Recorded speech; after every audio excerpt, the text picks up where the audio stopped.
Good morning, Smiley Squad. It is Sylus Myth Day. Well, hopefully. We're gonna try and pull for him. I Odd figured the you guys would oranges disappeared probably... from the table. Really? You don't know? But your fingers smell just like them. I figured you guys would probably want to see my reaction to my polls and everything, so... Here we go.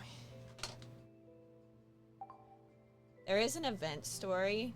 I'm just gonna go ahead and do the wishes first, and then we'll see how this goes. I've got 50 wishes by all of the love and deep space things out there. Please. Please let me get lucky and get my man.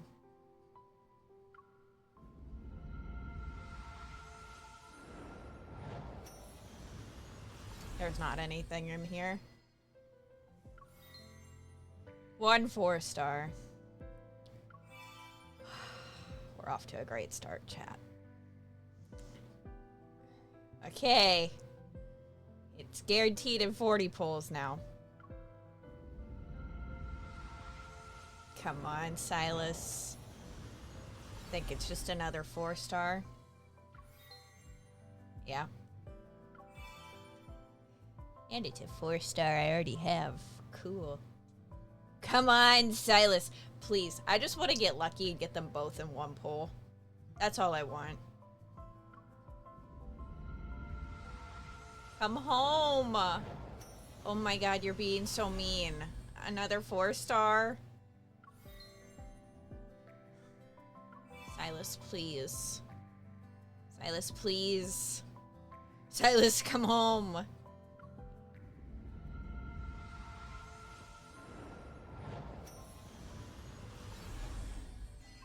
Dude. 2 4-stars. Cool. I want my Sylus, not Raphael. Please.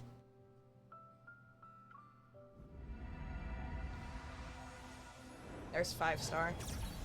Please be 2 5-stars. Please. Please. Please. Please. Are you fucking kidding me? Oh, we're doomed, chat. We're doomed.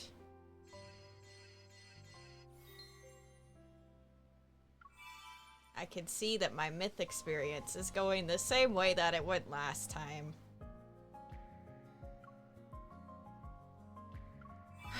Oh, boy.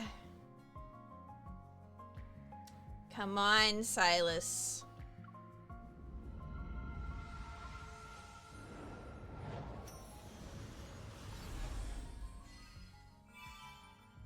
Please.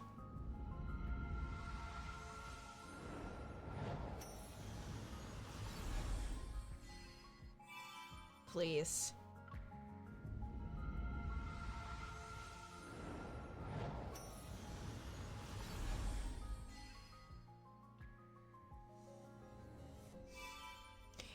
I'll be right back. I had to go take a walk because I'm mad. Come home!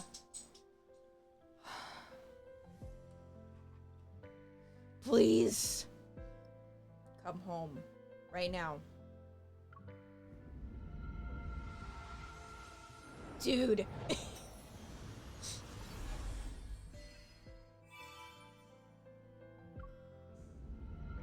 What is my luck?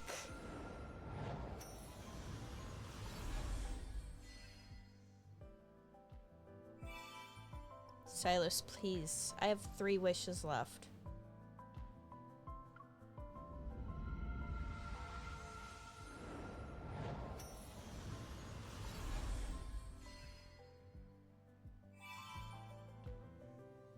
Come on.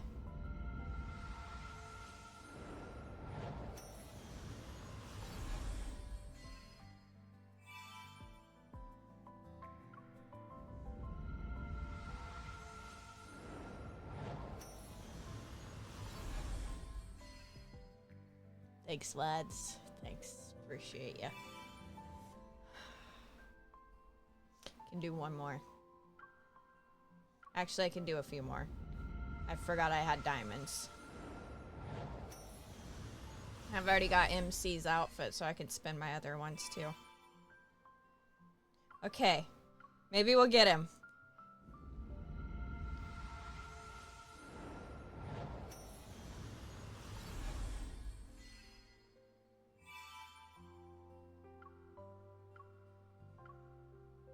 Come on. Oh my god, oh my god, oh my god, oh my god, it's a 5-star, it's 5-star, it's 5-star! Yes! Yes!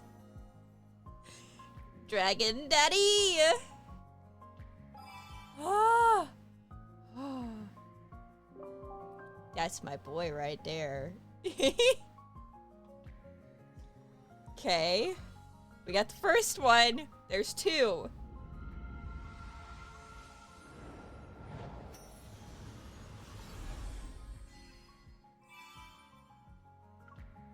Come on.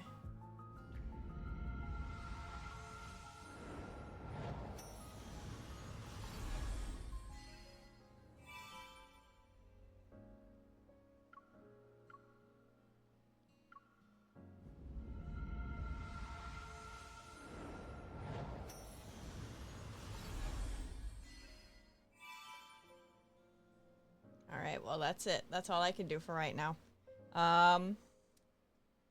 Shall we do the event story?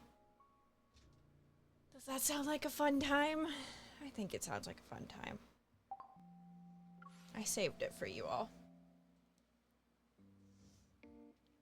In case you're new here, how I do this is I read the parts that aren't dubbed. So I will read MC's part and any part that does not have a voice line. So here we go. Silus's base is in a warm glow as I arrive. I'm eager to see the cursed, mysterious gym everyone's been talking about. The moment I step through the doorway, I'm met with an obstacle course of boxes, large and small.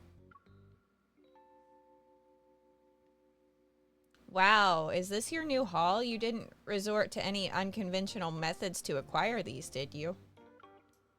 You want to see the receipt, sweetie? Yes. Sylus tosses something through the air, and instinctively I catch it. A small, sharp silver knife, exquisitely crafted and obviously sharp, is clearly valuable. He's just tossing knives at us?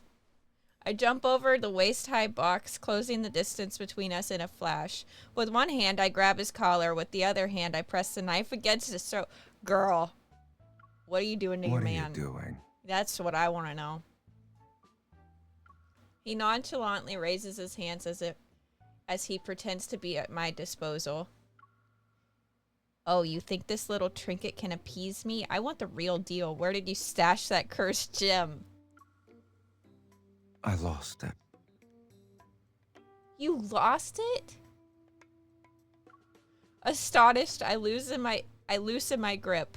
Still suspicious, I poke his pocket.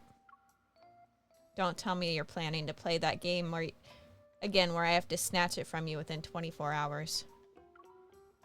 Games are boring after the second round, especially when they're against someone as resourceful as you. Sylus casually tosses a slab of raw obsidian back into a box and puts the lid back on. I got the news this morning. The vehicle transporting the gem was destroyed by wanderers. The escorts were out cold, and the gem was nowhere to be found. Well, that's not good.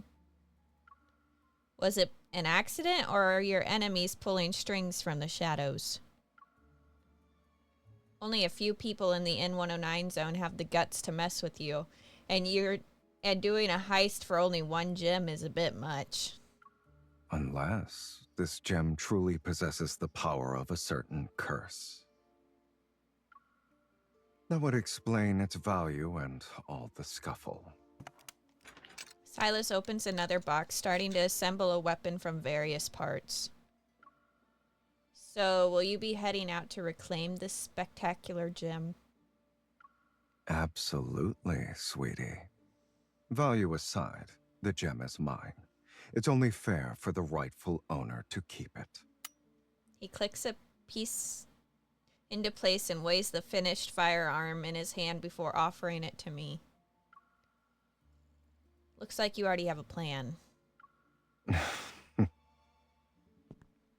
course he does. Sylus strides to the window and opens the curtains. Beneath the dazzling night sky, the N109 zone is alive in a unique way.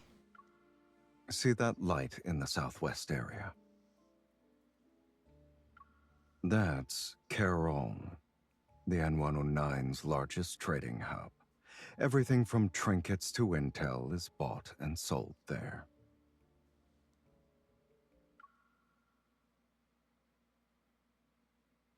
That's Caron, the N109's. That's Caron, the N109's largest trading. That's Caron, the N109's largest trading hub. Everything from trinkets to intel is bought and sold there. The way he said that did things. It did things. Caron. Hello. Hi. Okay, I'm fine. So the gem is likely to end up there? Most likely, I would say.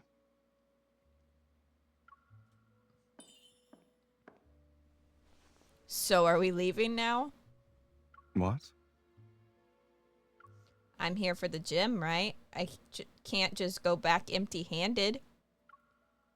Rest assured, I, a hunter, promise you'll get your gem back safe and sound to its rightful place. You've got some guts, I'll give you that. However... He gently lowers my hand holding the firearm and tucks both the gun and the knife into a hidden pocket on me. Our goal is retrieving the gem, not carrying out a heist, sweetie. Damn it. Why not? Keep your cool, all right?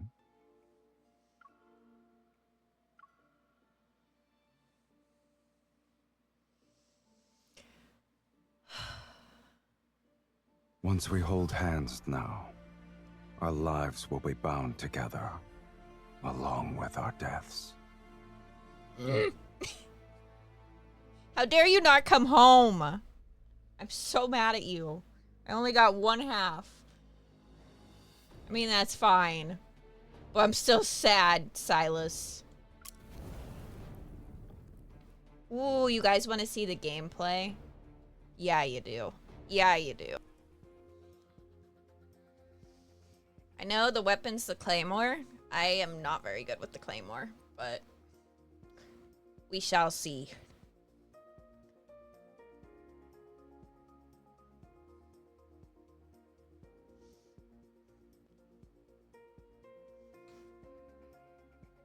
Oh shit, I just realized. Listen, you didn't see that. You saw nothing.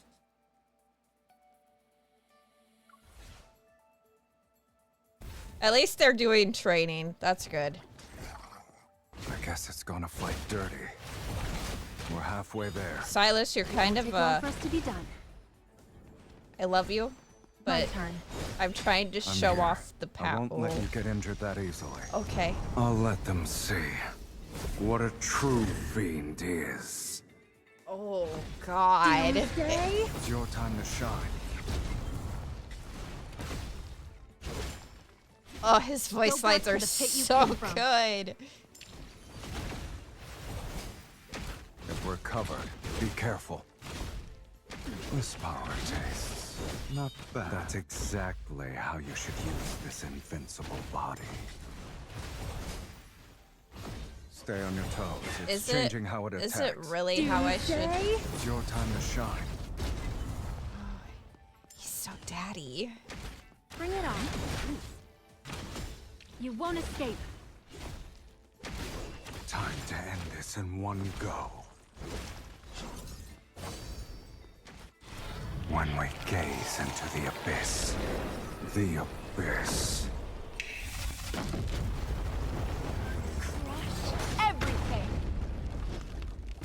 This power tastes not bad. Oh my I'm here. god. I won't let you get into I want him so bad. I guess it's gonna fight dirty. That's more like it. Sylus, It can't escape. Look out. I'm here. I won't let you get into I'm trying to that remember easily. how to do the charge ups. I thought you like hold down on it. I guess it's gonna fight dirty. Let's settle this in one fell swoop. I'm so sorry. I'm so bad at this. Doomsday? It's your time to shine. I'll show you. Can you run out of time in the training? I don't think you can. If we're covered, be careful. When The we ult gaze is into so the good. abyss, the abyss. Ugh. Everything. Look out. I'm here. I'm I fine. won't let you get into I'm that easily. fine. This power tastes not bad. Save some for me. Haha. There. Now you guys can see. We got his 4-star.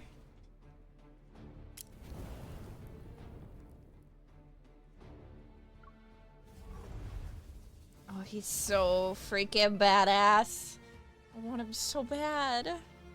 Why you no come home for me? I have good luck with all your other 5-stars. This is just mean. How do I do this? Okay, there we go. Now we can do the gem hunting. Ooh, I like the artwork. Are we just going in like this, Sylus? We don't need disguises or anything? What kind of disguise do you have in mind, sweetie? Maybe we could wear certain clothes to blend in, or I could learn some N109 zone slang.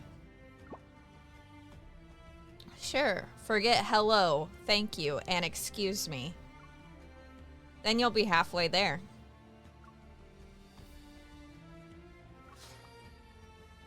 I really like the artwork a lot. Now I can buy stuff. I'm excited. I want this. Give me that pose. Hey, we can purchase 8 more wishes too. Damn, they gave us 20 free wishes just for logging in today.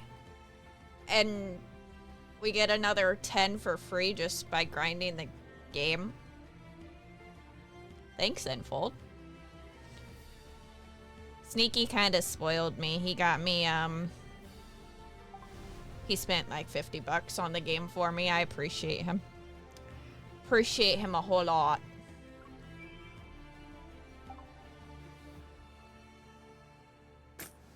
Can I do another one? Oh, I can.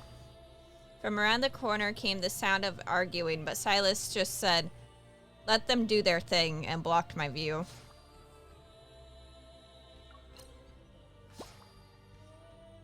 Look, that wanted poster has your name on it, and this sketch. Guess they drew a monster with wings. No wonder they can't find me. What a shame, though. It's such a mess. You could tell someone was totally drunk when they drew this. Otherwise, I could have turned you in for some cash. I see someone is confused by all those zeros on the poster.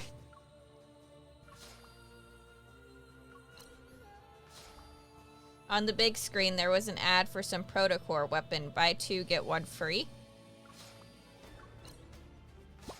The largest jewelry trading spot in Charion. Trying to remember how Sylus said it. Darn it. Charion East is a street stall. The N109 zone has an unwritten rule. The more inconspicuous a place looks, the more secrets and dangers it hides. I see, I shouldn't take it lightly. But this place, just your average spot for counterfeit jewelry. Why did you bring me here then? I passed by earlier and thought you might want to do some good and take it down. What? Is that not allowed? Okay, we ran out of tracking bands.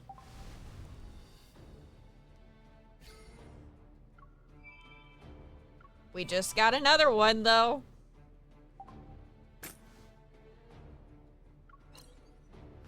A tough-looking guy was having a video call right on the sidewalk. Guess even the N109 zone people have day jobs.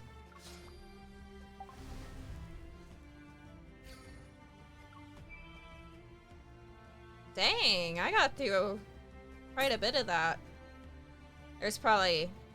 Yeah, there's more pages. There's 2 pages. Well, the nice thing is... we've at least got 1/2. So what that means is I can do this, which I saved my materials because I knew he was coming.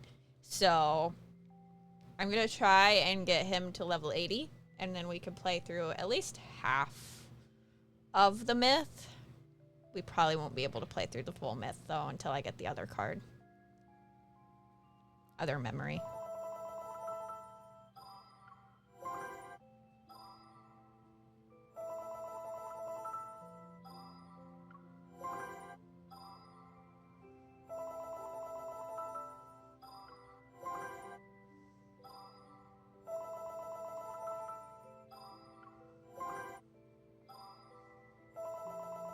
Can we get him to 80 before I run out of materials?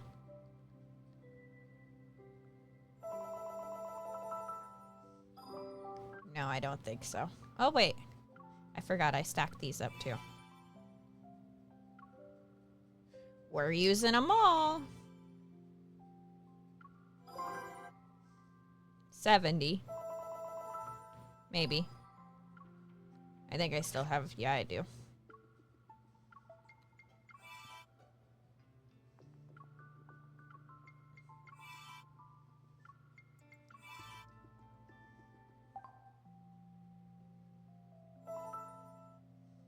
Oh boy.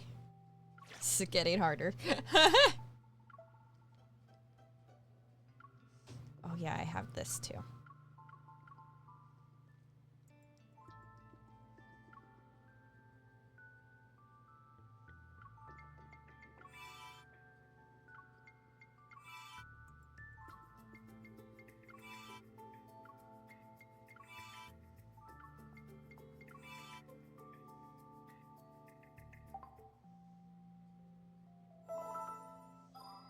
Okay, we got him to 70 at least.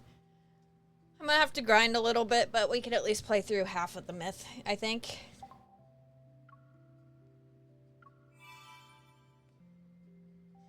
Yay! This'll be like a first for me.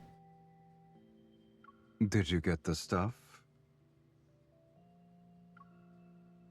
I just opened the package. I didn't realize you were the one that sent it. Well, tell me what you think. How should I put this? It's surprisingly down to earth. I didn't believe you were the sender at first. That doesn't sound like a compliment. Are you saying it's not fancy enough? I didn't mean it like that. I'm very touched since it's from you. I assume you want me to get back to the basics, like eating healthier food instead of ordering takeout. I had no idea I was implying that. Actually, I don't think my gift has anything to do with what you just said. Did you mistake my package for someone else's?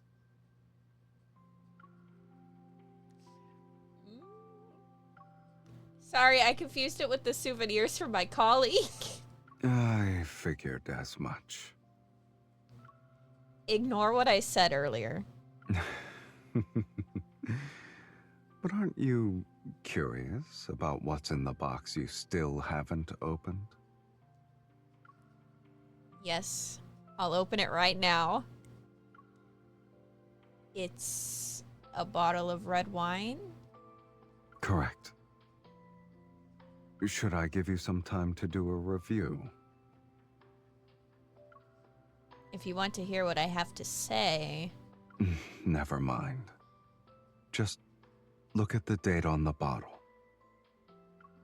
Let me see. It's the same age as me. There's nothing special about the wine, but I thought the year made it meaningful. That's so sweet. The moment I saw it, I knew it was the one. That's so sweet. This is the first time I've seen wine my age. I wonder what it tastes like. You can pour yourself a glass right now. No, I want to store it until... Oh, I know.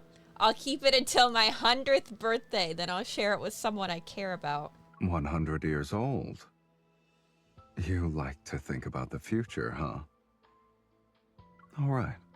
You've made your choice. When the time comes, I hope I'll be lucky enough to try that vintage wine with you. Once we hold hands now. I want to hold hands with Sylus. Oh, wait, that's right. I can. Yay.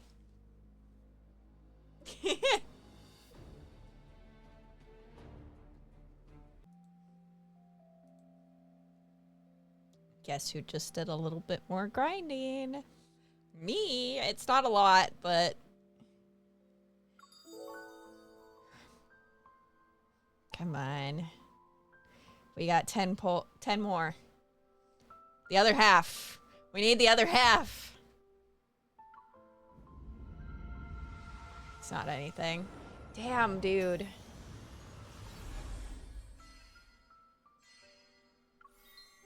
It's another 4-star. It's a Zane 4-star that I already have. Damn it. I don't know if I'm ready for this. Oh, the music. I feel like this is about to be really sad and angsty, and I don't know if I'm ready. All of the myths usually are. But without further ado, here we go.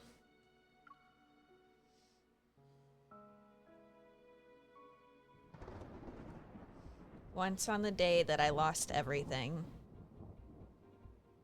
I met my dragon. The sorceress has been judged! Greed and evil shall perish so long as His Majesty and the Sacred Judicator protect Philos for all eternity! The sorceress has been judged! Greed and evil shall perish so long as His Majesty and the Sacred Judicator protect Philos for all eternity!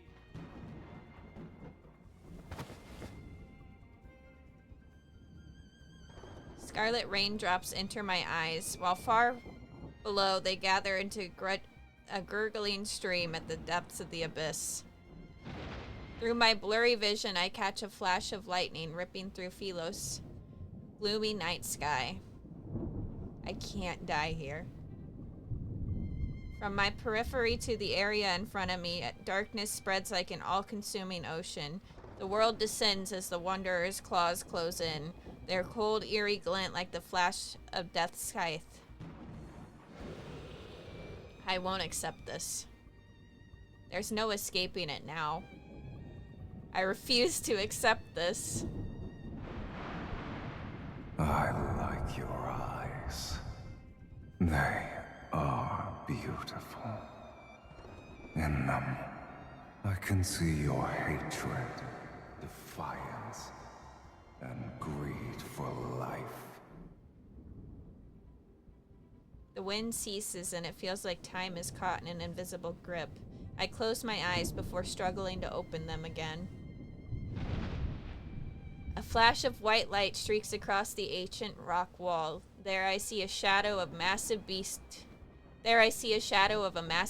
with horns.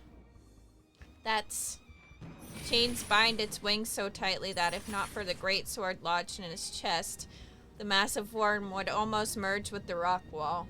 Make a deal with me, if you want to live, that is. Pull out the sword. The fiend actually exist? You don't have time for questions. In the next instant, the stilled air starts to move again, with a rancid wind howls as the once frozen wanderers leap towards me. Driven by defiance and fury, I raise my hands and grip the rusted sword. I want to live.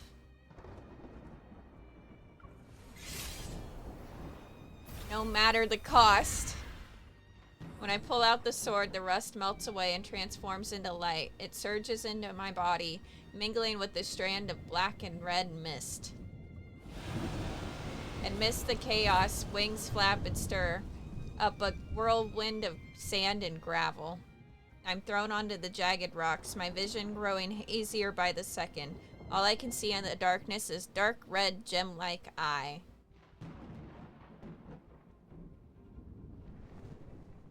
Enormous wings cut across the land, casting shadows like the end of days over every city in Sylus. On that day, the girl marked for execution unleashed the fiend from the abyss. This was long before humans arrived on this planet. Thousands of years ago, dragons ruled over the land of Sylus. By nature, dragons are wicked creatures that feed on human souls. They excel at drawing out the darkest parts of a person's heart, driving humans to turn on one another and become slaves to their desires. The greedier the soul, the more irresistible it is to the dragon. Seen as the embodiment of evil, dragons were a harbinger of the world's end. Wherever they appeared, doomsday followed. That was until the last dragon on the planet was sealed in the bottom of the abyss over 16,000 years ago. 1,600 years ago. Doomsday faded into a forgotten myth. At the age of humanity finally began.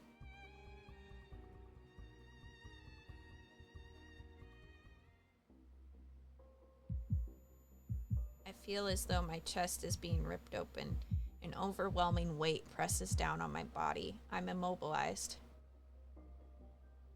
The towering black building looms, its top swallowed by darkness. A scaly beast claw firmly pins me down to the central platform.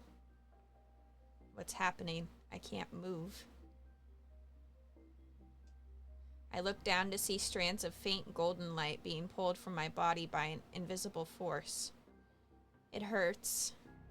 I struggle to turn my head. Once again, the shadow of the dragon's horns and wings are flickering on the wall where the firelight dances. Clarity strikes me, and I cry out in pain. Stop it! Our deal! I would be kept alive! The fiendish shadow lowers its head, and its voice pierces my mind.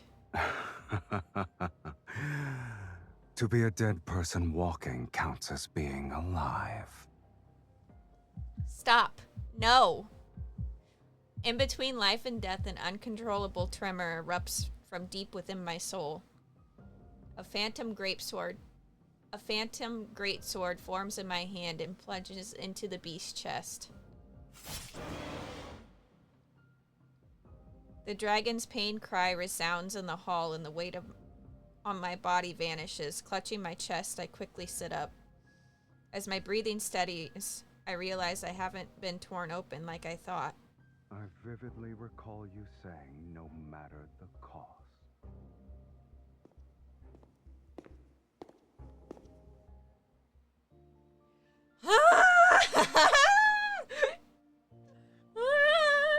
Oh, he's so daddy. Oh, he's so daddy.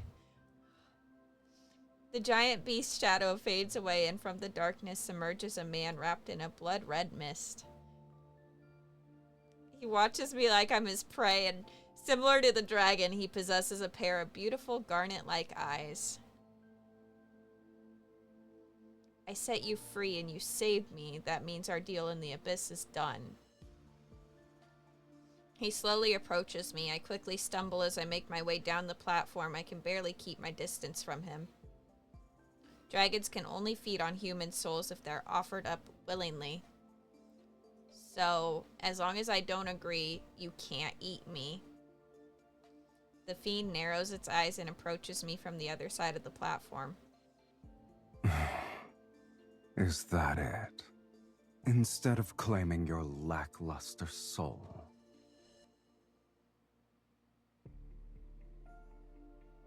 You need to return what doesn't belong to you. The dragon curls a finger. Golden light is once again pulled from my chest. You stop! But the more I struggle, the clearer it becomes. A strange, unsettling black mist is tangled up within me. It feels like a soul that isn't mine has somehow fused with my own. It's not that unbearable, is it? Having your soul torn apart and all. The dragon suddenly yanks me across the platform, its blood-red eye just inches from my face. In a flash, my mind is dragged into an abyssal vortex, just when I think I'm about to be devoured. The wind howls through the Crimson Valley as countless soldiers in the Legion of Justicia thrust their weapons at my chest. I quickly realize this isn't my past, and the body writhing in pain isn't mine either. This is the dragon's memory. I gather my strength, tense up, trying to break free from the memory. The valley and the wind fade away like a weathered paint. The valley and the wind fade away like weathered paint. Traces of light swiftly flow back into my chest. It even pulls the fiend to me. He covers his right eye with his hand and leans over the platform. Your power. What is its source? My power? That question I can't even answer. Before I can think further, a claw-like hand grabs my chin and pulls me closer. Look at me. Cold sweat blurs my vision as his grip around my neck tightens. I can't help but meet his gaze. A familiar voice resounds in my mind. It's unmistakably mine, yet the tone is strangely foreign. His eye. I want that eye. It's mine. It belongs to me. It's getting stronger. The scent of desire. Tell me your desire, and offer your soul to me. Then I shall promise to give you a painless death. Unless you wish to become a minion of a dragon's nest. I grip my hand so tight it nearly draws blood, but how could anyone sell their soul to the fiend? I don't want anything. You fool. His fingers brush over my lip that I bit earlier. There's a tingling sensation, and his right eye gleams with a faint blood-red light. I can't breathe. No, I need to come up with something, anything. Shit. Countless fleeting thoughts that could barely serve as excuses flash in my mind. I only managed to grasp once. Take me back to the Ivory City. I must return. Your life is hanging by a thread, mortal. And yet you still dare to play tricks. I'm just being honest. I used to live in the sanctuaries, but they judged me as a sorceress and threw me into the abyss. I won't accept this. I want revenge. My heart pounds in my chest and my hand trembles as I reach for my dagger. Suddenly, the restraints on me disappear and I'm forcefully flung back to the platform.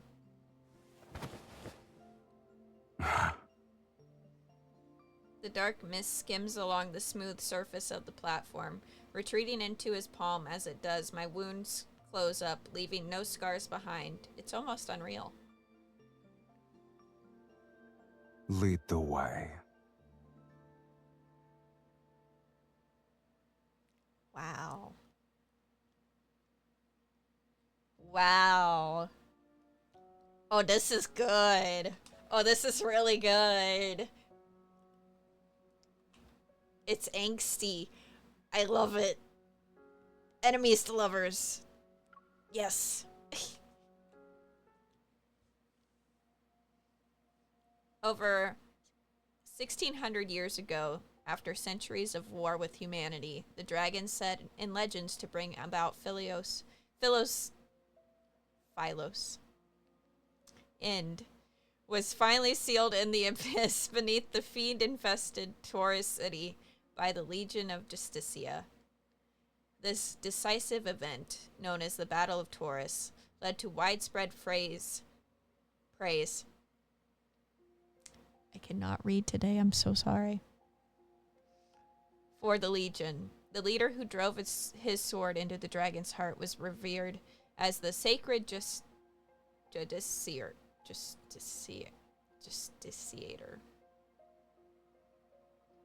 It's fine.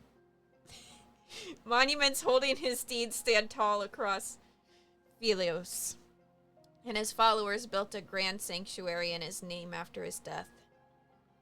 Every year, the sanctuary takes in some of the city's orphans in the name of the sacred Justiciator. It is a place held in even higher regard than the royal palace. When these orphans come of age, the Justiciator's oracle, dressed in magnificent robes, takes them away to join the Legion of Justicia. However, the Justiciator's oracle who came to take me, threw me into the abyss in front of everyone.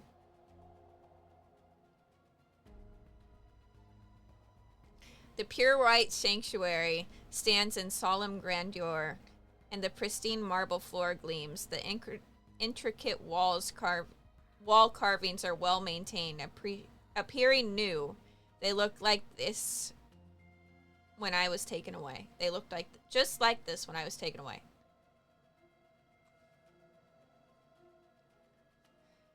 The followers gathered here scatter the moment they see the sorceress who was supposed to be dead. As for the guards, they fall apart like dominoes with just a flick of a finger. Growing up in a cage like this, no wonder your soul is so dull. It's time.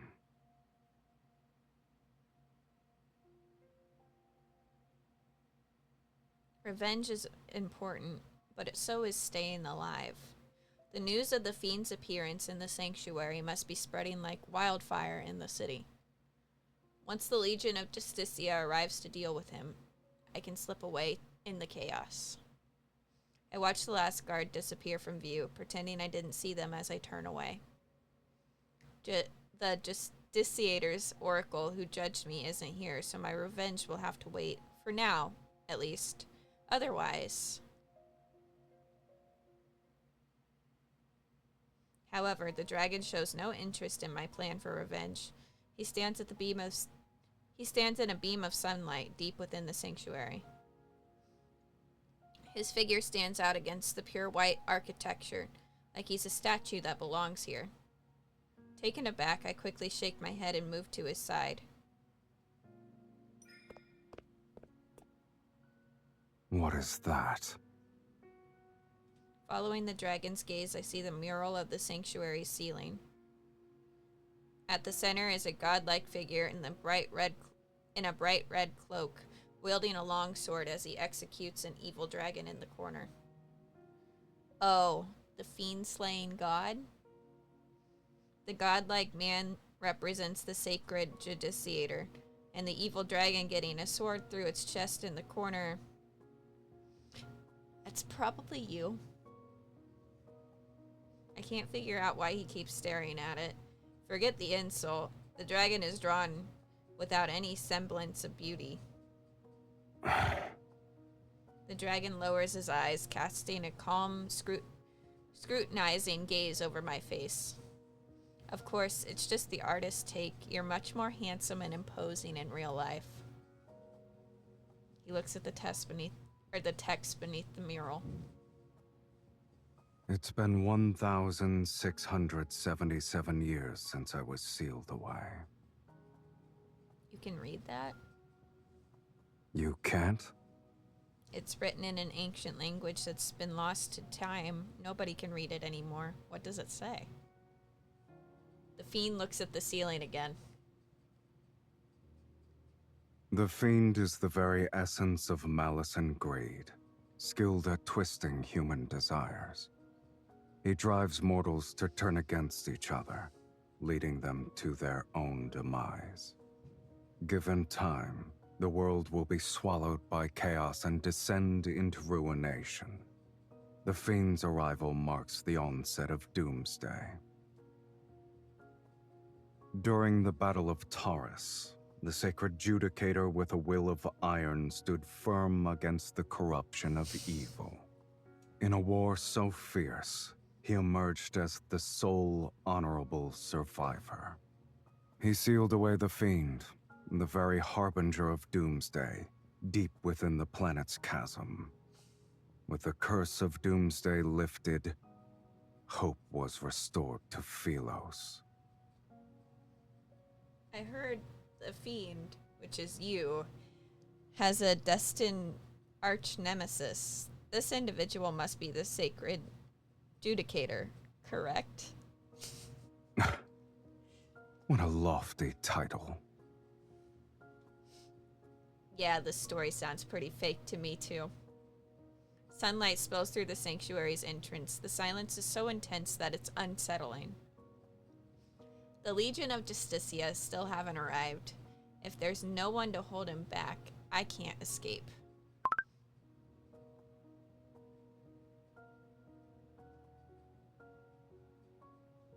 I try to think of other ways to stall, so I quickly shift the conversation. Ah, yes. This is the resting place of your arch nemesis. The sacred judicator in the mural might be long dead, but his ashes are kept here. There's even a statue of him in the inner hall. I sit on the armrest of a bench, feign excitement. I rest my chin on my hand and look at the fiend. So, what's your pick for revenge? Smash it to bits, douse it in ink, cover it with curses, or scatter his ashes onto the streets? He falls silent again. I look over and see his countenance veiled in a soft light. It's difficult to discern the emotions hidden underneath. This man trapped you in the abyss for over 1,000 years, while he was worshipped as a hero, basking in glory. Are you referring to that glory built upon ignorant faith? Do you expect me to envy such foolishness? But swoosh. A Justicia arrow formed from golden ore and crackling with electricity cuts through the air right as I speak. Finally! Next to me, the fiend raises his hand and makes a pinching motion. The flying arrow immediately disintegrates into particles. How boring. Right before the next attack, the sanctuary is engulfed in a dazzling light that blinds everyone present with its radiance. Now. Behind the silver light, blades charge straight for the fiend. They're accompanied by the sound of hurried footsteps, so I step back and look for an opportunity to run inside. How impudent. I hear that crisp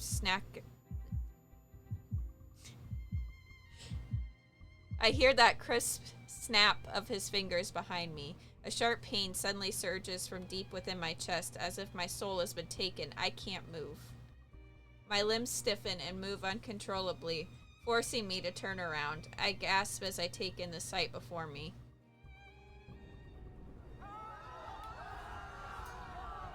The guards are tearing into each other like marionettes on invisible strings, slashing, ripping, and killing without mercy. Blood spatters across the engraved walls. The candelabras are topped amidst the chaos, setting the drapes ablaze. The stained glass windows, once vibrant, now cast an ominous red glow, reflecting a twisted vision of purgatory. Haunting wails and screams echo through the sanctuary. The fiend watches as the place descends into a blood-soaked inferno. He scoffs. Even after all these years, mortals are still foolish to the last.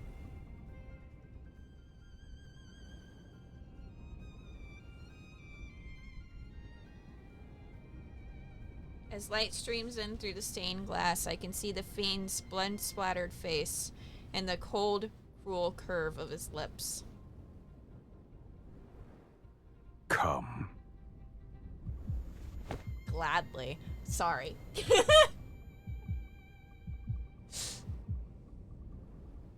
His eye. It's his eye manipulating everything. You're only somewhat clever, but it's still a pitiful display. If you're planning to kill with a borrowed knife, you'd better make sure the blade is sharp enough. The familiar excruciating pain tears through my flesh once more, and the faint golden light mixed with the black mist is once again pulled from my body. His eye, it should be mine.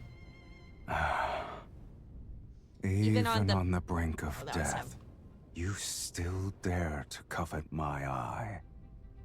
You greedy fool. What a shame. Wait, you can kill me whenever you like, but if you spare me, I can help you achieve more, and... I bite my lip hard, forcing myself to stay calm and steady as I speak to him. I want to live, and I want your eye. It's like how you want my soul. Is there a problem with that? It's just too bad that I'm not as strong as you.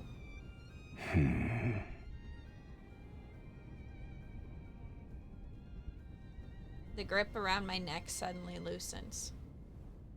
You said you could help me achieve more. Give me an example. I take 2 steps back and cover my neck as I steady myself. My mind races, scrambling for anything a dragon might want. I can help you amass a large amount of wealth and collect a lot of souls. Whatever you need, I can get it for you. In the next moment, my body is lifted off the ground as he soars into the sky. What are you doing now? Ask again, and I'll devour you whole. What are you doing now?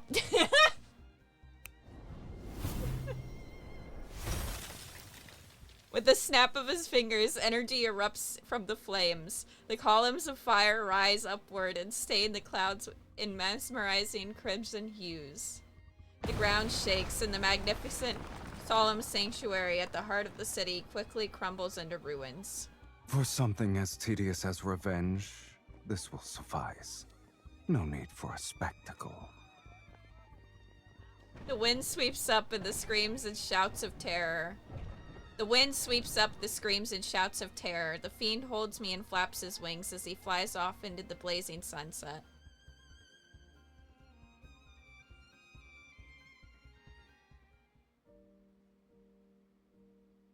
Before the sun disappears under the horizon, we chase the last fragment of light. We find ourselves in a lair perched atop a cliff. As I look down in midair,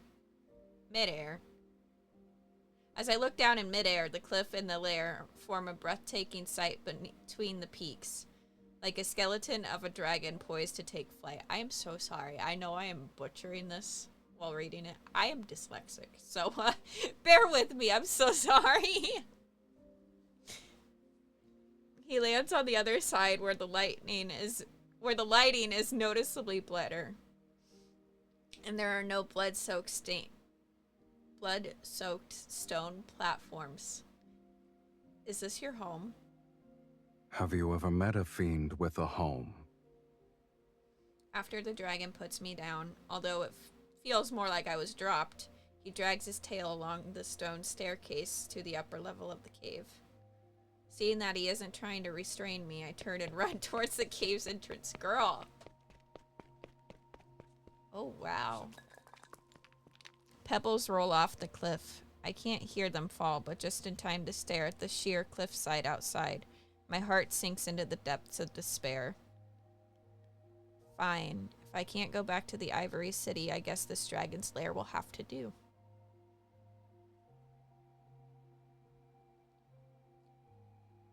Light illuminates the cave every so often. I follow the faint glow up the stone steps and catch up to the figure ahead of me. I suppose you won't be eating my soul for now? Assuming that was still the case, why would I even bring you back here? Stay put. Of course, I don't believe this dragon spared me just because I can help him make money. But I don't know what he has planned for me. I walk up to him and continue our conversation. If I'm going to live here, my living quarters should at least be decent. Your cave is too basic. What do you think? Following the spiral stone staircase to the top of the cave, I feel as if I stepped into a world that's never seen the light. The dragon stops walking. His tail coils around my waist and lifts me to the final step. With a cold, lowered gaze, he stares at me. Choose. I choose you. Sorry. Unspoken words catch in my throat as I watch him snap his fingers. He releases an energy orb that floats into the cave's depths. One by one, red flames ignite as far as the eye can see. My surroundings are illuminated by their shimmering light. Before me is an endless array of treasures and luxurious garments.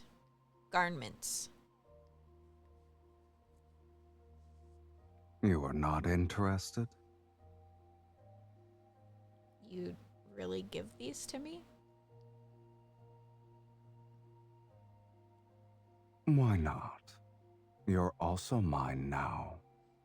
I'm okay with that. His tail wraps around me again. My body is turned around and pushed towards the treasured trove. The dragon's lair hasn't been visited for a long time. I make my way to a pile of gold, clear away thick cobwebs, and spot an old toppled sword rack behind it. I lift the nearly rotted wood and pick up a dagger that glints with a gold sharp light. It's called the Fiend Bane. Legends say you could plunge it into a dragon's heart and twist it 3 times to completely shatter the dragon's soul. I set the dagger down and notice an open box to my right. Inside is a blade that looks like a hidden weapon. The Golden Crow's Feather of Eternity, designed specifically for gouging out a dragon's eyes.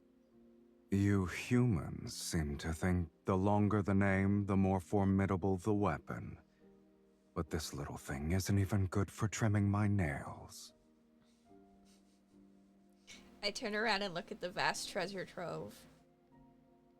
I never expected your collection would be all weapons. Do dragons have hobbies too? Your kind brought them here willingly. I imagine they weren't particularly polite about it. Indeed. It's a shame those who brought them to me are all dead. And I'm still alive. So the sword that sealed you away, was it really given to you by the sacred judicator in the mural? He was just lucky to get his hands on it, and fortunate enough to drive it into my chest. But only its true master can wield its power. And that sword is inside me now. Does that mean I'm its true master? I clench my fist, but maybe my timing is off. The phantom of the great sword doesn't appear as I hoped. Rounding the thick stone pillar, I find myself staring not at weapons, but at seemingly endless hordes of treasures. Fine clothes, paintings, musical instruments. Shocked, I can only stare until I realize I just swallowed my saliva. If you want something, just reach out and take it. In the flickering firelight, our shadows intertwine on the dimly lit wall. Just like this. Let your greed and desire burn a little brighter. His tail glides up my calf. Smiling, the fiend leans in to whisper into my ear. This is how you'll become worthy enough to be my meal. So you just want me to take everything then, right? I mean, I'll do that. I'll do it right now. Holding a gem, my hand clenches in fear. I turn my head as his tail suddenly tightens around me. He laughs, watching me struggle in his grasp.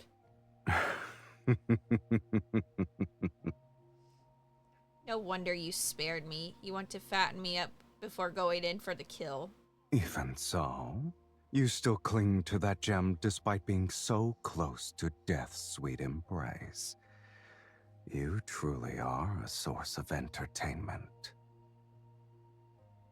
Enjoy my company while you can. I might bring you a deadlier experience next time. Who says death can't be entertaining in itself? The firelight casts shadows under his eyelashes. He leans in. He's so close that I can feel his breath enveloping me. It's reminiscent of liquor's intoxicating aroma. I'll be waiting with bated breath.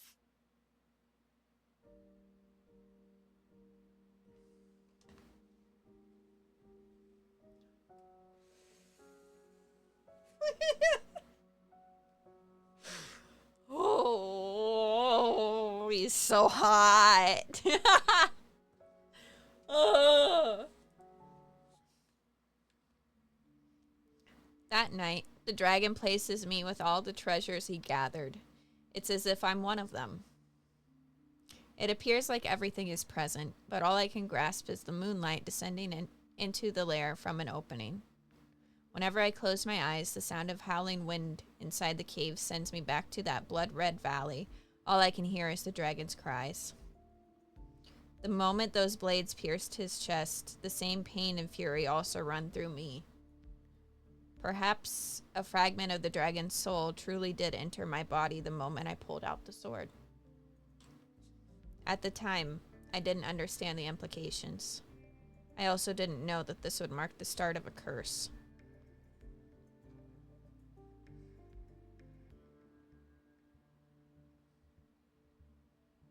Day 2. Oh shit.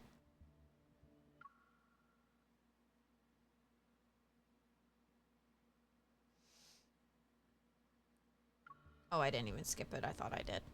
As dawn arrives, I lie on a pile of gold, squinting at the lackluster jewels I was twirling in the fiendbane in my hand for the third time.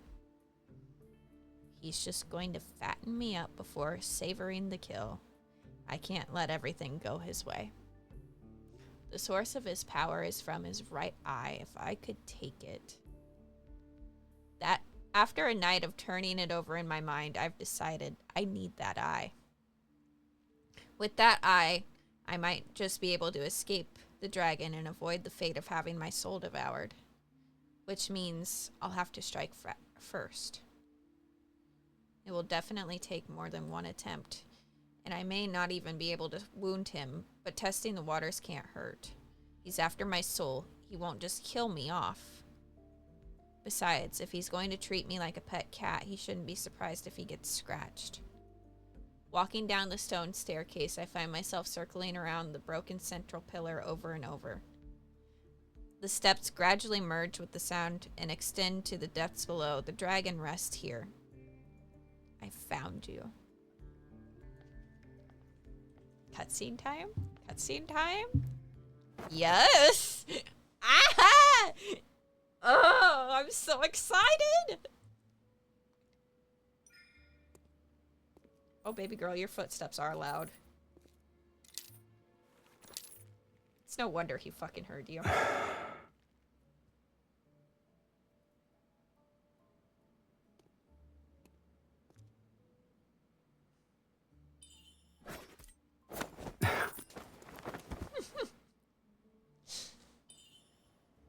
knew it. Your footsteps are noisy, and you breathe heavily. Consider yourself lucky. At the moment, I'm bored to tears. You'd be a fool to think I only brought one dagger.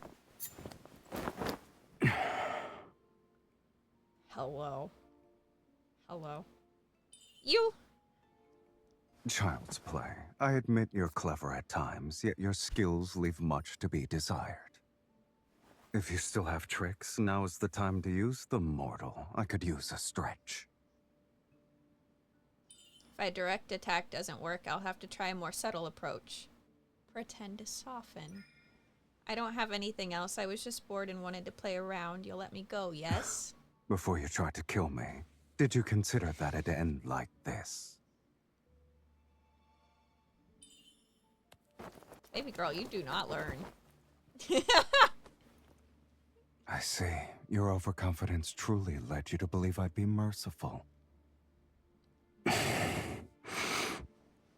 Feel your heartbeat right now. Don't forget, if I apply more pressure at this very spot, your heart will never beat again. Are you going to stay this weak forever?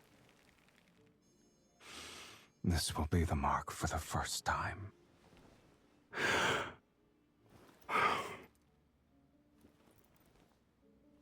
Until this mark disappears, you will have 2 more chances to take my life. Prove to me that you can be stronger.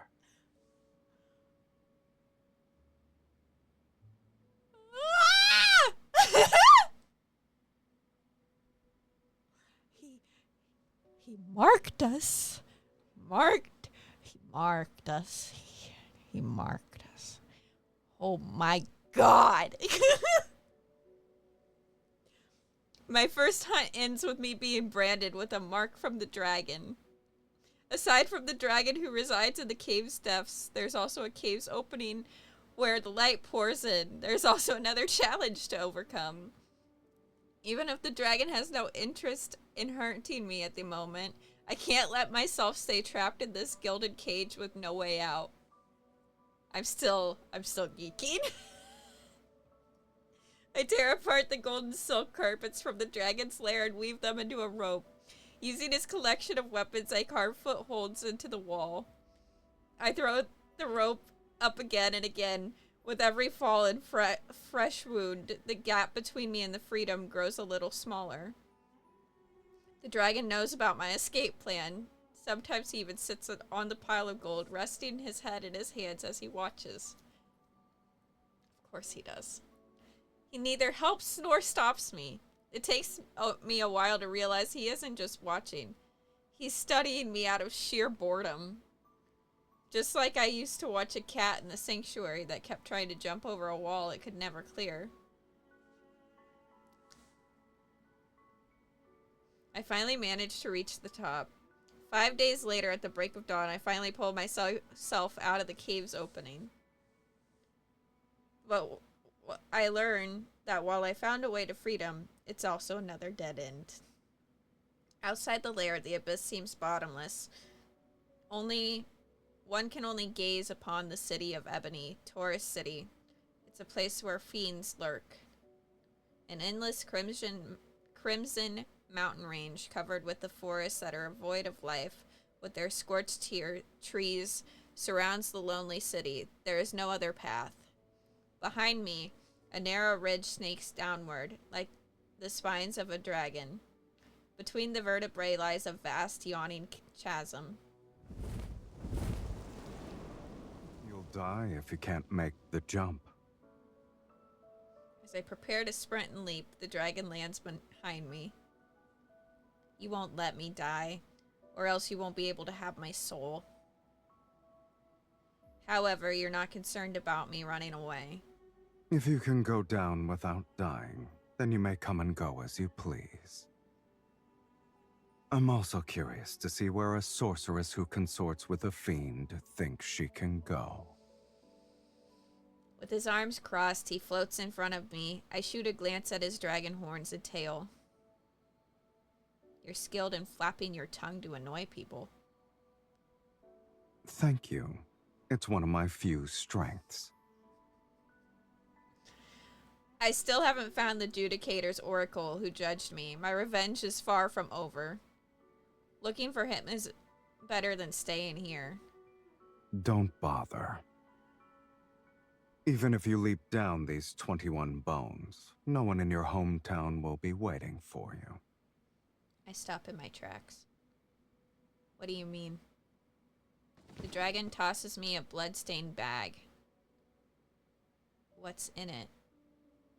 Eyes. Crows pecked out the eyes of the person you're looking for. My gut tells me this isn't the dragon's doing. What happened? You had me destroy a sanctuary, but the Legion of Justicia took it further. They wiped out an entire city under the pretense that doomsday is nigh. The dragon's leisurely floats in front of me.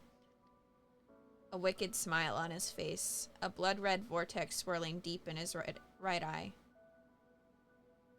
The Ivory City is a burning purgatory now. A rare sight indeed. Shall I take you there? At the highest point of the dragon's ridge, crimson clouds urge upward. I'm swept into a boundless sea of roaring flames. After experiencing a moment of vertigo, I feel as if I'm soaring through the air. A massive shadow glides over the burning Ivory City below. The clash of steel echoes from the blood-stained streets. Stirred by the wings, the air carries blood's metallic scent alongside its burnt, acrid smell. These are scenes the dragon once witnessed. The memories replay in the soul that's hidden within my body. Humans don't need fiends. Their own fear is enough to bring about the world's end. As if this cruel spectacle of people destroying each other wasn't entertaining enough.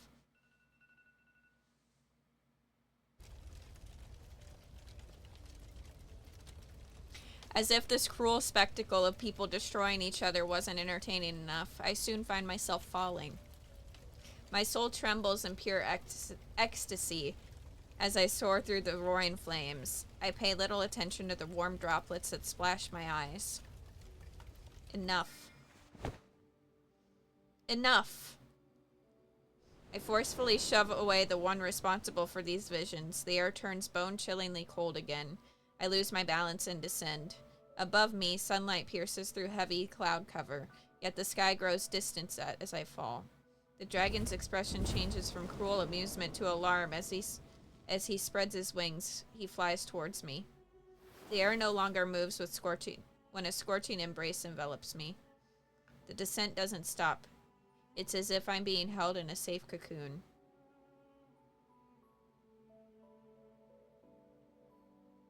The day the dragon and I destroyed the sanctuary, the War of Doomsday began. I never imagined that the peace sustained over 1,600 years could be broken so easily. It rained for 3 consecutive days in Taurus City. I sit in the dragon's lair and receive shiny trinkets every day. One night, a small mountain cat came in to play with me. It wasn't until later that I realized there's no way a mountain cat could just wander into a dragon's lair on its own. Could the dragon be comforting me?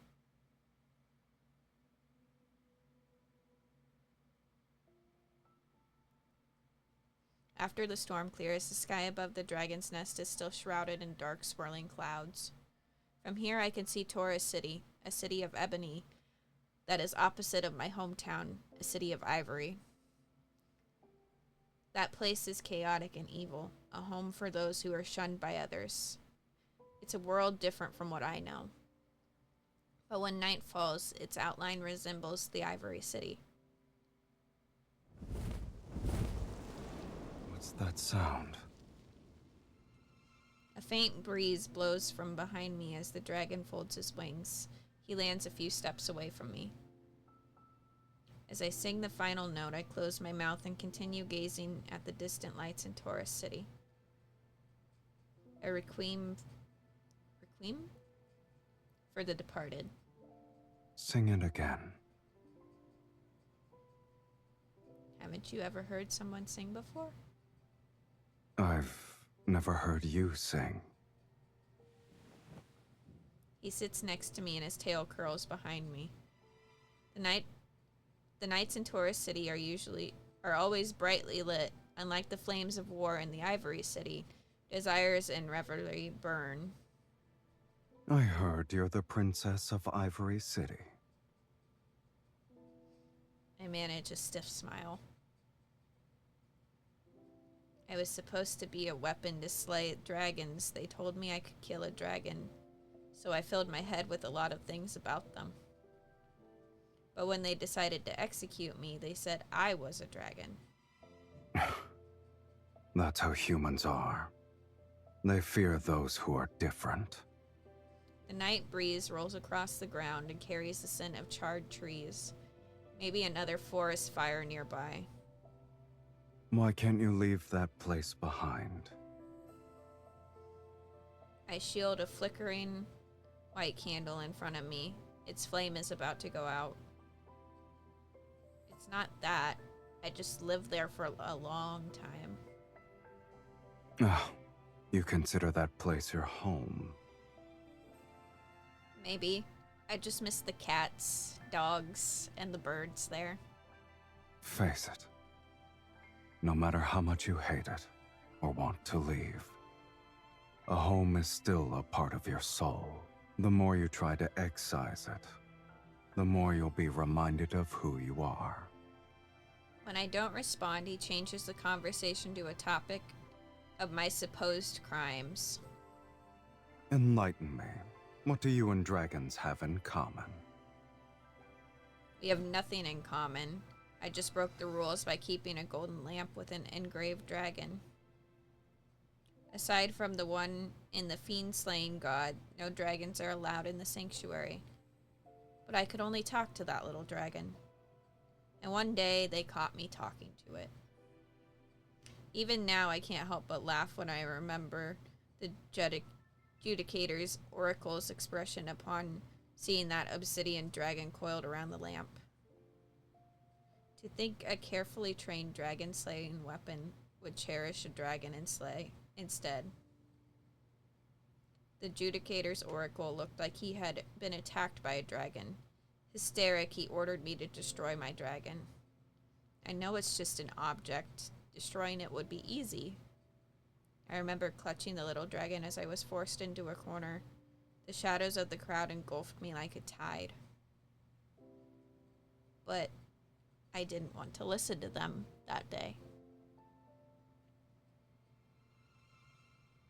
The essence of the Ivory City is reflected in its citizens. People dress nicely, exude grace, and possess untainted souls.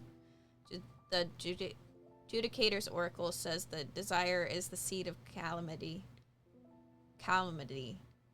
Excessive indulgence will allow this disease to grow quietly.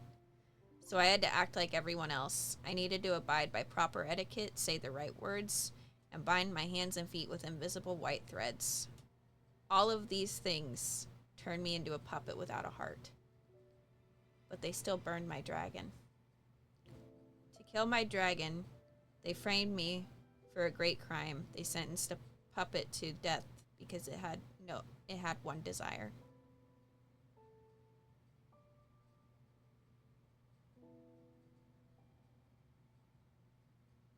Since they branded me a sorceress, fine then. How could I not do what a sorceress is supposed to do? Strands of my hair flutter as I look at the dragon beside me. Since they destroyed what was most precious to me, it's only fair that they surrender what's most precious to them. Everyone wearing a sacred robe should have their chests split open to see their truest selves. The threads binding me are cut away one by one. I tighten my fist and finally see what's wrapped inside. A heart still beating. Revenge and plunder, that's my desire. If you can make it happen, my soul is yours. The night grows colder, and the candle finally flickers out. The dragon doesn't respond to my deal. He just leans in closer. Do you know what you look like right now? You're a young dragon who just grew her horns. Upon imagining this, I lower my head and start laughing. Maybe he's right. With my little dragon gone, horns grew in my heart. Growing dragon horns symbolizes a rebirth. It's a good thing. What about you? How did it feel when you grew your horns? It was nothing special. The dragon sits back down, avoiding my gaze. It just hurt a bit. Then, are you a dragon or a human? Maybe he doesn't hear me, or maybe he just ignores it. He lets out a chuckle. I know my request could be considered unreasonable. It's fine if you can't do it. Even if your desire is to resurrect the people of the Ivory City, it's still within my capabilities. Is this a fiend's act of kindness? People are far more interesting alive than dead. If you truly want revenge, the best way is to keep them alive. Or would you say this world is the closest thing to hell itself? You can only feel pain when you're alive. His expression is malicious when he speaks, but his eyes sparkle like gemstones. I recall the dragon in the valley with the sword in its chest. Is this the wisdom you've learned as a dragon? You faced death before. You should know the answer. Do you think you'll devour my soul first, or will I pluck out your eye first? The dragon ignores my mischievous question and looks at beyond Taurus City. Sing that song again. I know our conversation is brought to a close. It's boring without music. It sounds better with an organ accompaniment. Can you get one for me? It's a simple matter. Consider it done. Wait, did he learn how to play the organ because of her? Oh! Oh! I'm not gonna cry. Oh, this sweet boy. He gets up to leave and I grab a hold of his tail. Hey, do you have a name? Does it matter? You can't eat me for now and I won't be leaving anytime soon, so looks like we'll be stuck with each other for a while. What should I call you? Demon, dragon, or maybe Drago? The fiend gives me a cold stare. Sensing his boredom, I shut my mouth, but then I hear two faint syllables rumble from his throat. Styrus? Styrus? Or are you telling me to stay clear? It's an ancient Philosian word. Since you can't read it, you probably won't understand it. How about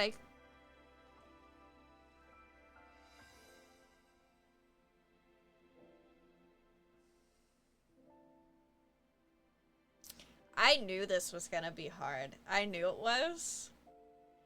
My God. She named him.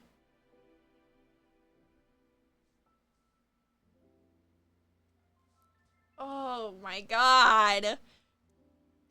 How about I call you by a name that sounds similar? Is Sylus alright with you?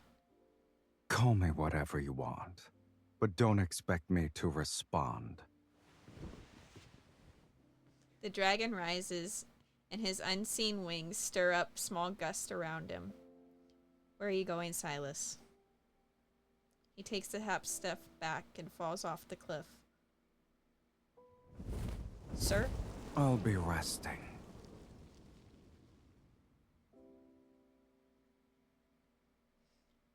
On the night I learned the dragon's name, I see him again in my dream. He falls into the valley as soldiers from the Legion of Justicia thrust their weapons into his chest. He slides down and sharp rocks tear into his flesh. A dragon's roar fills the valley, then slowly fades into silence. But at the bottom of the valley, it's not a dragon laying there. It's a young man, barely clinging to life.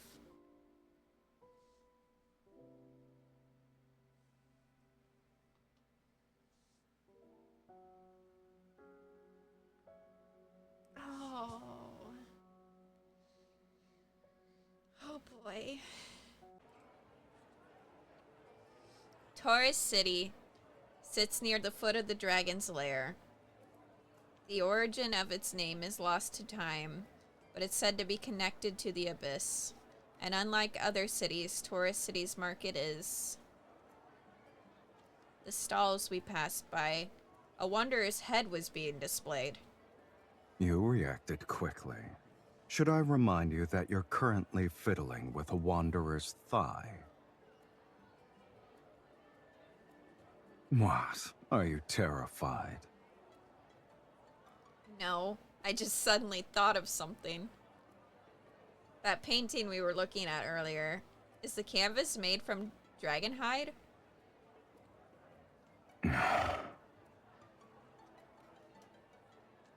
What? Are you terrified? I don't remember my voice sounding this annoying. I dragged the dragon into one strange shop after another, even though I know there won't be any pipe organs for sale.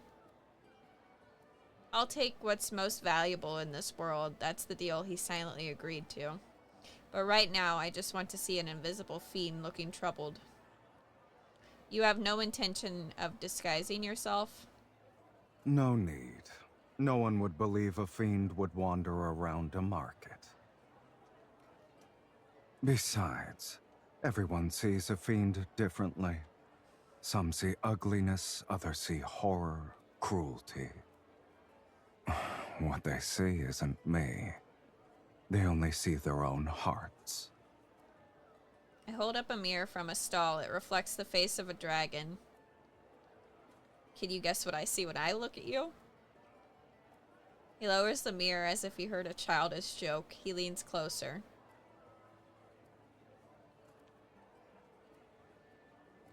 At the very least, I'm a lot more handsome than I was depicted in that fiend-slaying god mural.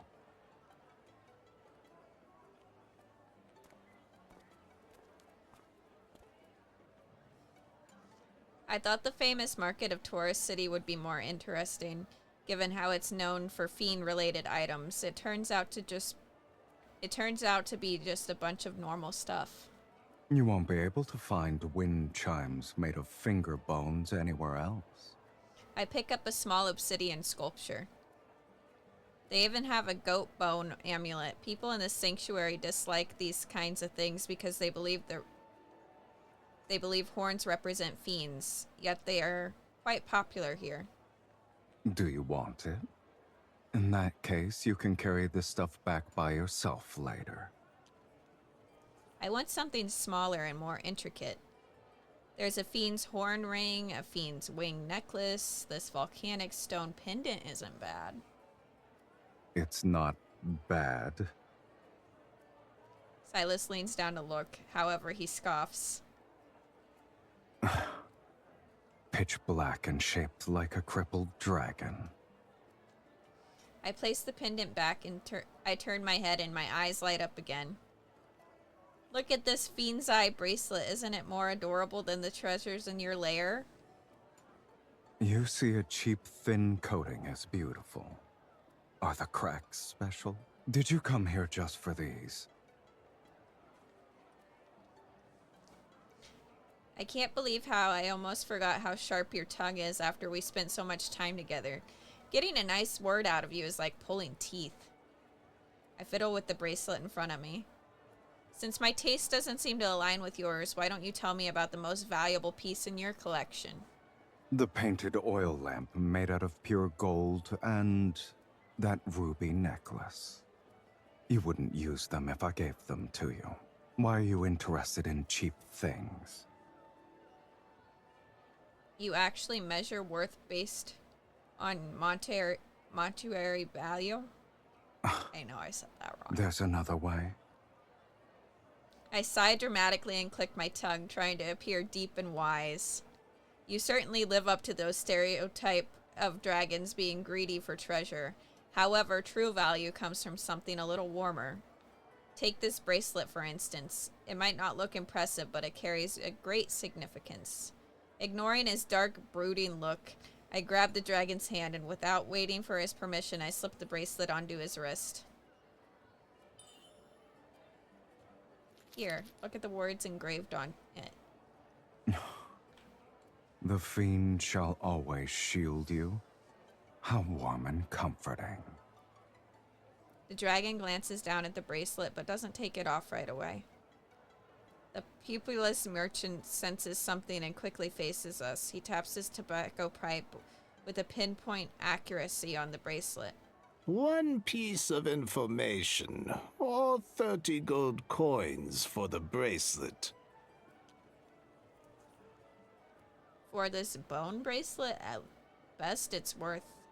I'm about to start haggling, but when I look up, the dragon is already opening his pouch. A cascade of gold coins spill from his hand onto the counter.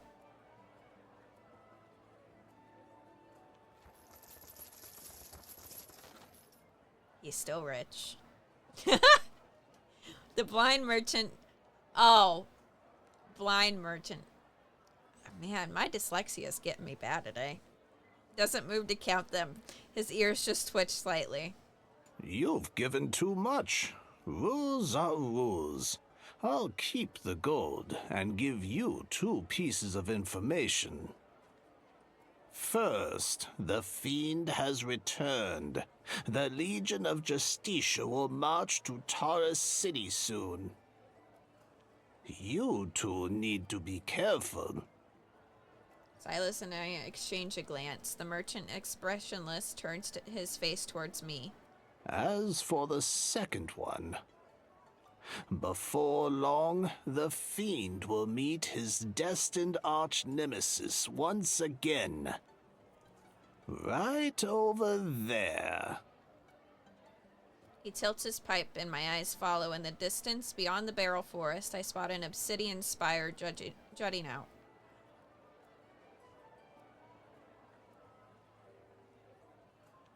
I hook my arm around the dragon's neck and stand on my tiptoes and whisper in his ear. Isn't that the place where you tried to eat me the first time? Do you wish to return for the sake of nostalgia? I don't see why not. Who knows? Maybe something unexpected will occur there.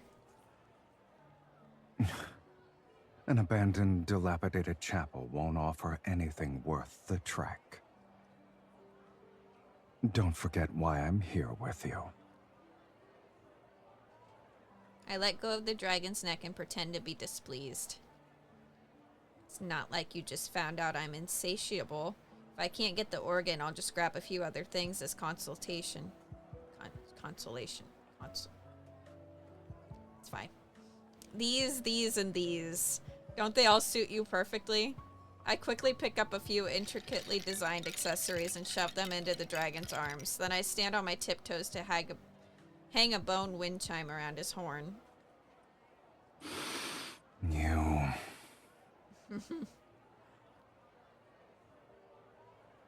What? Our gazes meet. I blink at him as I'm still standing on my tiptoes. The evening sky casts a soft, rosy glow over the dragon. He looks at me for a moment, then sets the coin pouch on the table.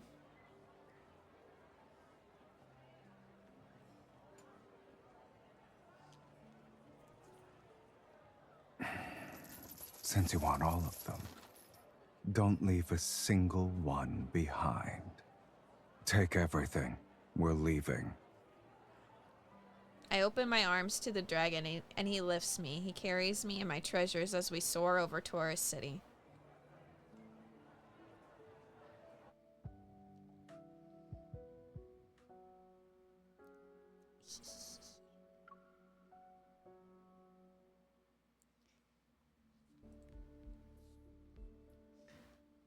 During my days in the dragon's lair, Sylus and I achieve a delicate balance. I couldn't obtain his eye, and he never brought up the fiendish deal that would cost me my soul. We live like true companions, together in the dragon's lair above Taurus City. When dusk descends, we venture out for reckless raids and return with our spoils before dawn.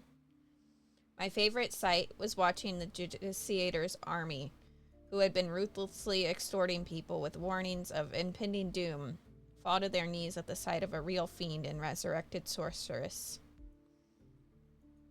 The thrill of revenge made my soul tremble, and each time he would ask me, "Is there anything else you desire?"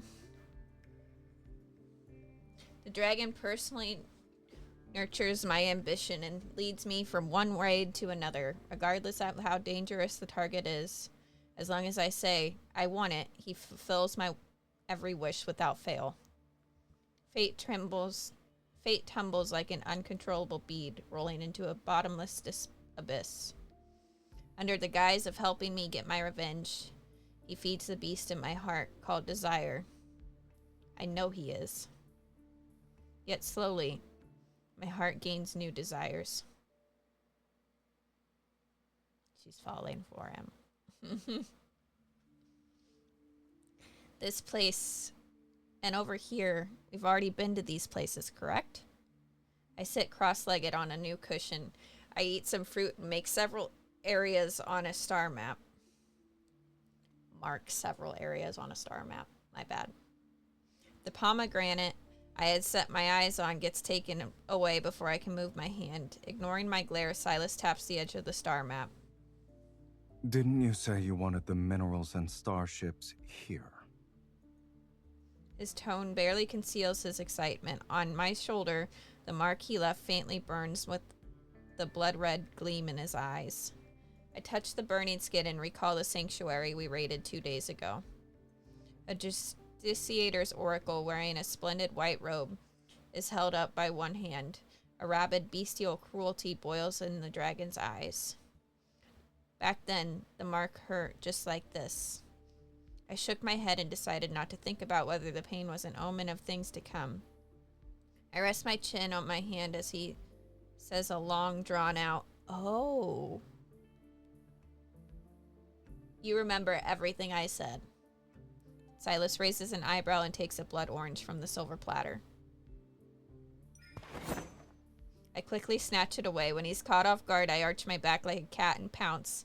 I press the silver knife against his neck. Be honest with me. What do you gain from indulging my desires like this? I pin him down against a cushion. The knife and the bleeding wound dissipates into crimson light particles as he chuckles.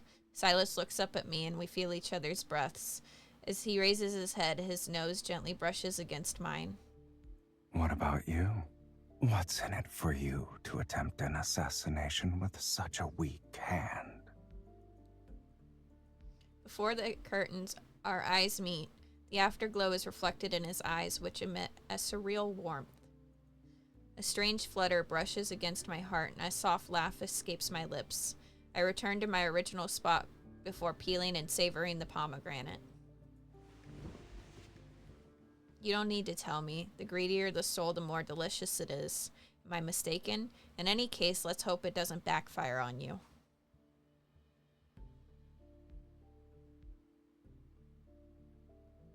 Sylus laughs as I take out another pomegranate seed. He leads in and snatches it with his teeth. Likewise. You haven't fled because you're waiting for an opportunity to take my eye. Is that right? But as I stare into his eyes, I find that I don't truly want to hurt him. Besides the horns and tail, he's almost no different from a human.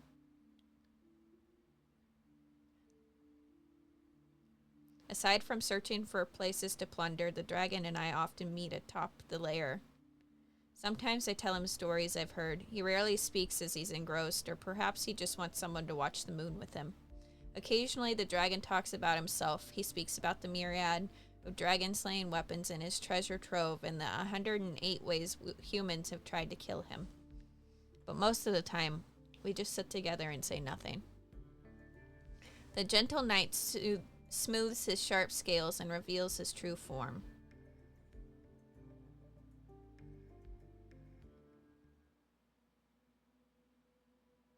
The sun is setting and the rocks still retain daylight's warmth.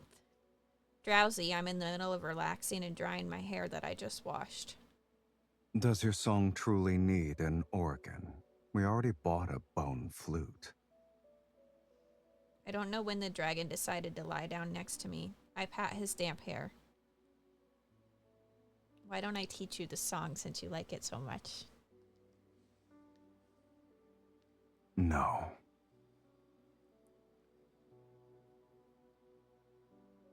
You don't want to? Or you don't think you can learn it? I cup his face in my hands and make him meet my gaze. I just realized something these days. You don't understand a song's melody, can't see the beauty in patterns, and can't even taste the flavors of food. Is that right?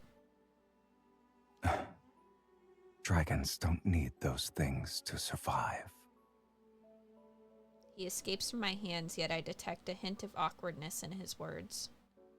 You act mature, but you were sealed away for so long, Sylus. You're still a young dragon, aren't you? You only just learned how to hide your wings. I gently stroke the horns on top of his head, then my hand glides down to his prominent spine and reaches his tail. But you can't hide your horns and tail. Are you an adult? Don't tell me you're just acting mature because you're worried about ruining your fiendish image. The dragon stays silent and flicks his tail away from me. He loops it around us and it touches the small of my back. Are you trying to say you've uncovered my secret? A defiant force gently pulls me towards the dragon's chest. All right. Let's assume there is a young dragon before you. What will you do? Eat it? I'd tell it that we're doing something humans call hugging. Then do humans still hug each other, even when they want to kill each other? Like us. Clouds drift across the sky and cover the moonlight. For a moment, it's difficult for me to discern his facial expression. Some words are like the moonlight hidden by the clouds. Once the moment passes, there's no need to say them anymore. I roll into a more relaxed position and lie on my back. What does a human soul taste like? We've known each other for so long, but I've never seen you eat. Have you never eaten a soul? The dragon remains on his side. He stares at me as if my face holds secrets he hasn't discovered yet. Most human souls are disgusting. They're even less appealing than a wanderer's proto-core. When I first saw you, you said my soul was lackluster. Was that actually a compliment? Indeed. It's as lifeless as a slice of turkey meat. Wow. Thinking back, I can't help but laugh. Is there something else you want? No. Maybe I just wanted to know if a dragon is capable of luring humans into darkness. Could truly feel the human emotion called love, a desire that goes beyond mere survival. In his world, apart from survival and killing, could there also be room for organs and hugs? Or maybe the person next to me only appears to be human, and his indulgence towards me is just so he can obtain my soul. Sylus, those gems and weapons are boring. If you want to cultivate my desire, you need to give me something rarer. This time, I can't stand being the only one who's troubled by this thought. So I demand something from him he can never own and will never offer.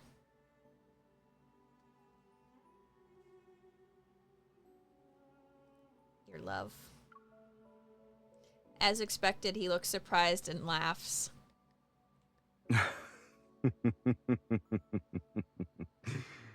A fiend's love. What are you going to do with something that doesn't exist? If it doesn't exist, then it's even more precious. Speak. What does it mean to truly love a person? Have you ever loved anyone before? No. But I know exactly what to do.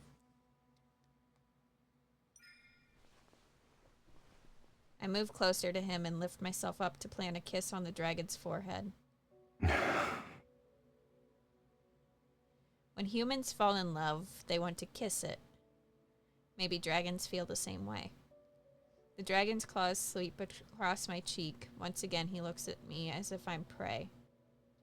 But maybe you should know the fate that befalls a dragon's lover.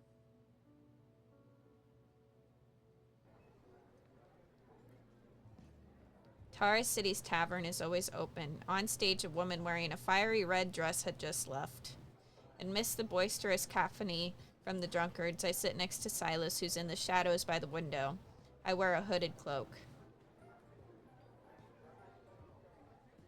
How are the souls here? Does their scent make you feel nauseous? It's chaotic, but it's still better than the hypocritical sanctuary. A waiter has placed a wooden cup filled with red liquid in front of me before walking away.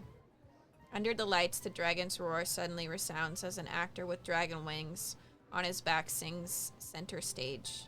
Sylus didn't bring me here for a midnight snack. You're already a dragon. Why do I need to watch a fake one? Don't you humans like stories? Watch it. It seems to be a very long story. The actor who's playing the dragon sings for a long time without changing. Bored, I stir the beef sauce on my plate. Words fly over my head since I'm barely paying attention. The body next to me is warm. I wrap the dragon's tail around myself and move closer. Resting my head on his shoulder, I drift in and out of sleep. Other cities should be chaotic because of the Legion of Justicia, but the people in Taurus City still have happy lives. The people here are like seeds. They only grow if they're fortunate. Even if they sprout, they might not survive the next day. They can only live in the moment. Are we also the people who might not survive the next day? What are you trying to say? I grab the dragon's wrist. Smiling, I narrow my eyes. I want to say something that's more precious than any treasure a human could obtain. I like you. I like who you are right at this moment. I turn away and notice how the dragon's face is faintly reflected on the window. I secretly watch him and notice his smile that vanishes as quickly as it appears.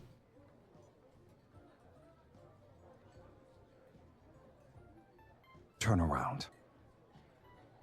He grips my shoulder and forces me to face him. Are you trying to move me with your human love? I said it because I wanted to, now that moment has come and gone. The dragon pulls my hood over my eyes. My heart slightly trembles, but all I receive is a gentle flick. Too late. I'll remember this. I turn, and the story on stage has reached its final act. The actor playing the fiend embraces and kisses his lover. At the same time, he plunges his blood-soaked claws into her chest.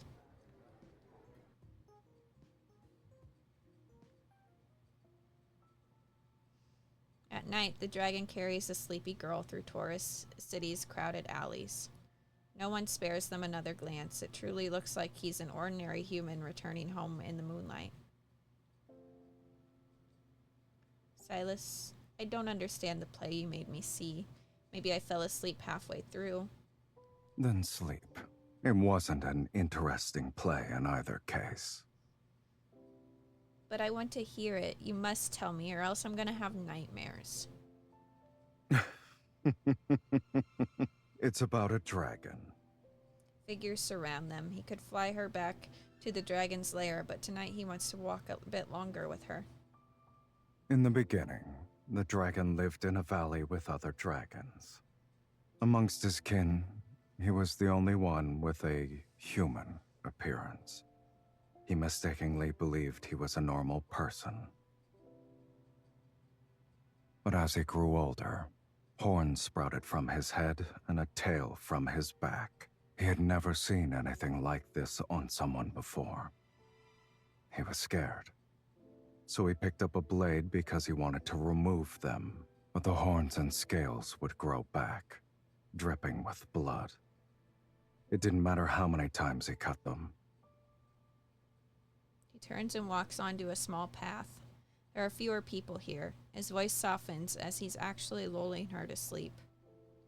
After a long time, he finally came to terms with being a monster with horns. But then, the love of his life appeared.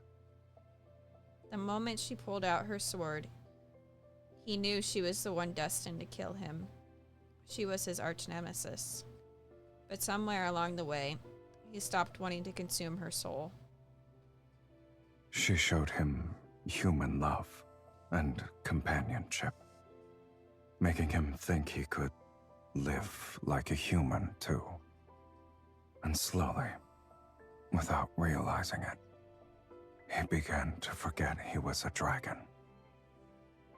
Maybe it was the first time she climbed to the cave's opening, and the morning light touched her dirty, scraped face.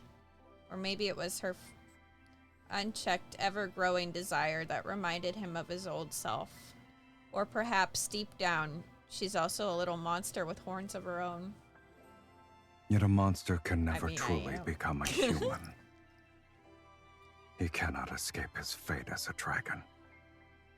Nor can he love anyone for long. Dragons have an inherent tendency to toy with human desire.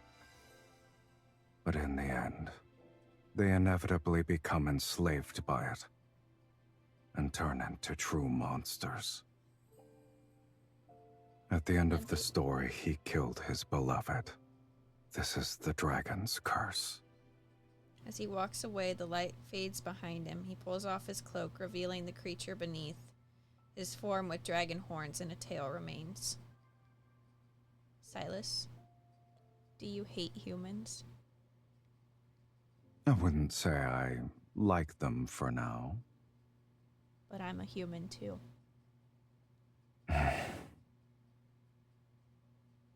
Invisible wings slice through the air. Carrying the sleepy girl, he soars through the skies. What about you? Why stay by a dragon's side?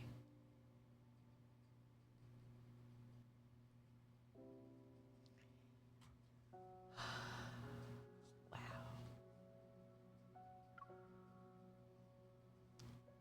Alright, well that's where we have to stop for now until I can get the second half. Wonderful.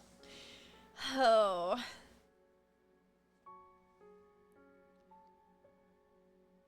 It's so good. It is so good. But I just know I'm gonna be a mess by the time I read this last part. 9. Oh boy. Well, thank you all for watching. I am sorry that we did not get the other half yet, but I will continue to keep pulling. If you guys would like to help support me and help support the polls, I do have links down in the description. My Beacons link, which has all of my other social medias in it, as well as my Twitch, my Kick, my Threads, Instagram, all that fun stuff, my Discord. If you are also a Love and Deepspace enjoyer, I am trying to find my people. I've been trying to find my people since January. It's been very hard, but I feel like we're finally starting to get there. I also just made a Blue Sky account yesterday. I told myself I wasn't going to do that, but a lot of my streamer friends are on Blue Sky, so I decided, you know, why not? Unfortunately, a lot of them aren't on Threads, and I understand it. Like, it's hard to want to bounce between all these different social media platforms. Threads has been my home for a very long time. I still love Threads. I'm still going to be posting on Threads too, but I am trying to build up the blue sky as well, and I'm posting a lot of Love and Deepspace content. I love this game so much. I want to branch out more into this game compared to basically anything else. I really hope we start getting a lot more content because, yeah. Also, Infold, I did send you guys an email. I think it's been almost 2 months. I would love to be a content creator for you if you happen to come across this video. Like I said, that link down below, the Beacons link, it's gonna have everything in it, including my business email and all that. Hi. I've been playing for a very long time, since January 18th. I have been with Sylus for 141 days, but I've actually got 320 days in the game. I'm going for 365. I think we are well on track to hit that. And please notice me. I love you. Thank you. All right. Thank you all for watching. Be sure to like, comment, and subscribe. Tell me about your favorite boy. Tell me what you think so far about Sylus's myth, but please don't spoil it for me. I am trying to play through it myself and film my reactions for you. And yeah, he is my absolute favorite boy, besides Zane, but we love Sylus. I have a Zane plushie too, but this man has consumed my life. I love him so much. I hope you all have a fantastic rest of your day. I plan to be live probably Wednesday this week, as long as everything goes to plan. I was gonna stream this past weekend, but I just, you know, the seasonal depression's been hitting me a little bit hard. I'm not gonna lie. It's been kind of a tough month. Hopefully this month gets better. I think it will. I'm in a little bit better headspace. I'm pretty sure Sylus probably helped out a little bit. So, yeah. I will see you all when I see you. Have a wonderful day.